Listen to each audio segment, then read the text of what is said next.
اس کے پیچھے فکر کیا تھی؟ اس کے پیچھے ایک سٹیٹمنٹ تھی حضور علیہ السلام کی. اس پوری کربلا کے معرکے کے پیچھے ایک سٹیٹمنٹ تھی. آپ کبھی غور کیجئے گا کہ حضور علیہ السلام نے فرمایا کہ حسین منی وانا من الحسین.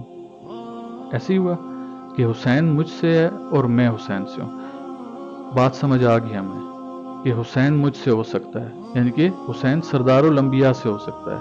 سردار الانبیاء ایک بہت بڑی ذات ہے، لیکن سردار الانبیاء حسین سے کیسے ہو سکتا ہے؟ یہ بات تو سمجھ میں آنے والی نہیں ہے. تو اس جملے کو، اس کا عملی جامع، اس کی عکاسی کرنے کے لیے امام علی مقام نے مدینہ شریف سے کربلا کا رخ کیا. اور اس کی عکاسی کیسے کی گئی کہ حضور نے تو فرمایا کہ حسین مجھ سے ہے.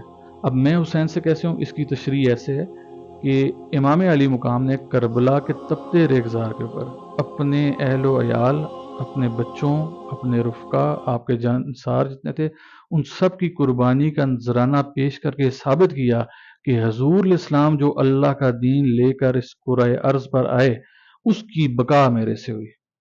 تو اس دین کی بقا کے لیے جو حسین علیہ السلام نے قربانی دی، جس کی پوری دنیا تاریخ میں نظیر یا مثال نہیں ملتی، تو اس ایک سٹیٹمنٹ کی پاسداری کے لیے، اس کی عکاسی کے لیے یہ امام علی مقام کا وہاں سے ٹریول تھا.